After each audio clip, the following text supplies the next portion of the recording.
Hey guys, HarryWilmington here. Welcome to Couch Chat. This is not going to be my regular format, by the way. I have real videos coming out soon. Anyway, I want to talk to you guys today about you not being a 10. So I'm watching a video with Pearl. I love Just Pearly things. I love her shows and stuff. And so she's talking to these women and she's asking them the same thing that Kevin Samuels used to ask women, which is, how would you rate yourself? And there's like 3 women on the panel and all 3 of them are saying, oh, I'm a 10, I'm a 10, I'm a 9, I'm a 10. And I'm looking at them like, from a guy's perspective, they are not 10s. But the point is, so they're saying the whole like, well, you know, my personality and this is that, blah, blah, blah, blah. Now, as a guy, you know that ultimately it doesn't matter if they think they're 10s. If you are coming to them and you don't feel as though they're 10s, and you're the one that's trying to decide if you want to date them or not, then what really matters is what you think of them and if you consider them a 10, not what she thinks of herself. It does help her with her, feeling good about herself, ideally, but it doesn't really help in the dating market. But I thought about this while watching this. I realized that guys do the same thing. Like, I don't think in terms of looks, guys really rate themselves on a 1 to 10 scale because we just generally know that it doesn't matter what we look like. I mean, it matters to some extent, but like ultimately, it really matters more what she looks like. We could kind of be like middle of the road average and women will still typically we'll be able to bypass that for other things. But what I'm realizing is that anytime a guy calls himself a nice guy or a guy that's not an a-hole or a jerk, he's actually trying to give himself a 10 rating.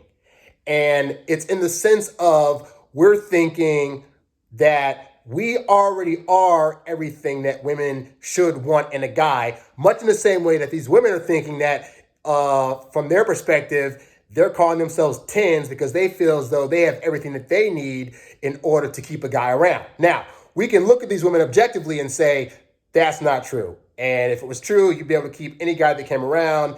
But realistically, you might think you look like a 10, but I'm telling you, you're not a 10. So then women can come to us in the same way and say, yeah, you think you're a nice guy and you think that women should be attracted to you based on where you're at in life right now. And we're here to tell you we're not. So you guys that are still living at home, you guys that aren't quite on your pathway, so where you're trying to like get your life together, but it's not quite there yet, or you have dreams that you want to chase, but you're not actively chasing them, or your money's not up. Like you're thinking, but I should still be able to get a woman because I'm a nice guy, i.e., I'm a 10. And so this is where it's important where you have to look at the market. If the market at large is saying to you that you are not currently an eligible person for the dating market, then you could feel however you want to feel about yourself all day long and think that you're a nice guy and think that every woman should want you and that they're all crazy. The market at large can't all be crazies. Like if it were just a couple of women that were like, okay, you're not my type, all well and good.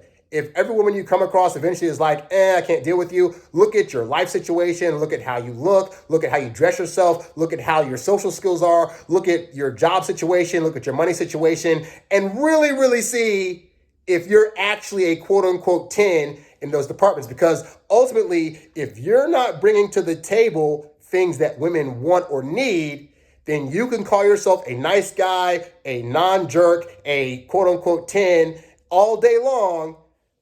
You got to look at the results of what's being brought to you. That's all I'm saying, And I think that more men need to be realistic about that. I think more men need to start really understanding what women actually consider to be the kind of men that they feel are worth their time dating and getting to know. Just like women need to get a better idea of like, what do men really see as 10s? Like, what do men actually find attractive? What do men look at and say, yep, that woman in the looks department is a total knockout? And or if they're not a total knockout in the looks department, what other things could they bring to the table that men would need that would effectively make a man say, yeah, she's not a 10, but she sure makes my life a lot better. All right. So men, just have a more realistic, outlook about where you realistically are in your dating life and where you're currently at in your life right now that women are going to judge to determine if you are in fact a 10 in their eyes. That's all. I see these women all the time online complaining about like, well, I'm a 10 and every guy should blah, blah, blah, blah, blah, blah. And I just keep looking like they just are so unrealistic. But I got to realize also men are unrealistic too. There's a time in my life, for example, where I was always saying, I'm the nice guy. Women always go for these jerks. Why don't they want me? Yada, yada, yada. And looking back now that I'm 41, looking back, I'm like, oh, I definitely had much room for improvement. So take that into consideration. Anyway, guys, I'll be recording some more real videos this week where I'm actually sitting at my little setup and all that stuff, so it looks nice. But I love doing these couch chats with you. Let me know your comments down below. Do you think that men are unrealistic and that they need to start looking more at themselves and seeing if they really are, 10s or the kind of men that women actually want? Leave it down in the thoughts below, and I'll talk to you guys later. Harry Wilmington, out.